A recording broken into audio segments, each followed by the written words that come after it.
মানুষ যখন জীবনসঙ্গী নির্বাচনে নামে তখন প্রায়শই এক অদ্ভুত সমীকরণে জড়িয়ে পড়ে। নিক্তিতে মাপা হয় দৃশ্যমান অর্জন, বাড়ি গাড়ি, পদমর্যাদা আর সামাজিক প্রতিপত্তি। যেন মানুষ নয়, নির্বাচন করা হচ্ছে একটি সুসজ্জিত শোপিস। কিন্তু এই বাহ্যিক আড়ম্বরের নিচে যে ব্যক্তিত্ব নামক আসল মানুষটি চাপা পড়ে গেল, সেদিকে নজর দেওয়ার প্রয়োজনটুকুও অনেকে অনুভব করেন না।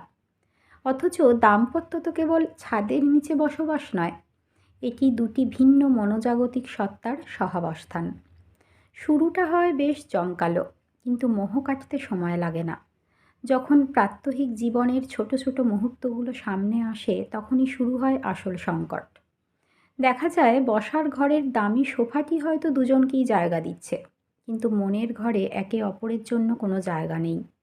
রুচির ভিন্নতা তখন প্রকট হয়ে ওঠে। একজনের কাছে যা শিল্প বা ভালো লাগা, অন্যজনের কাছে তা হয়তো শুধুই সময় অপচয়। এই যে বোঝাপড়ার অভাব, এটি কোনো তর্কে মেটানো যায় না। কারণ শ্রদ্ধাবোধ জোর করে আদায় করা যায় না। এটি ব্যক্তিত্বের সৌন্দর্যে মুগ্ধ হয়ে আপনা আপনি আসে। সৌন্দর্য মানেই কেবল ফর্সা চামড়া বা সুঠাম দেহ নয়। ব্যক্তিত্বের দীপ্তিই হলো মানুষের আসল সৌন্দর্য। কথা বলার ধরন, অন্যের মতামতের প্রতি শ্রদ্ধা এবং নীরবতা বোঝার ক্ষমতা, এসবই ব্যক্তিত্বের অলংকার।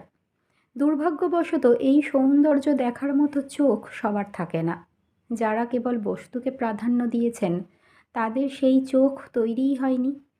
ফলে একসময় সাজানো ড্রয়িং রুমে বসেও তাদের মনে হয় তারা পৃথিবীর সবচেয়ে নিঃসঙ্গ মানুষ। জীবনের শুরুতে মনে হতে পারে সব কিছু হাতের মুঠোয় পাওয়াই সার্থকতা। কিন্তু বস্তুগত সব অর্জনের পর যখন মানুষ ক্লান্ত হয়ে ফেরে, তখন সে কী খোঁজে? সে খোঁজে একটু মানসিক শান্তি। এমন একজন মানুষ যে তার ক্লান্তি বুঝবে, যার সাথে কথা বললে মন হালকা হবে। যারা এই মানসিক শান্তি খুঁজে পান, দিন শেষে তারাই প্রকৃত ধনী। আর যারা অঢেল বিত্তের মাঝে থেকেও মনের মানুষের অভাবে বা মানসিক দ্বন্দ্বে ভোগেন, তাদের কাছে সেই ঐশ্বর্য তখন অর্থহীন জঞ্জাল মনে হয়। জীবনসঙ্গী নির্বাচনে তাই আগে খুঁজতে হয় মানুষকে, তার বস্তুকে নয়।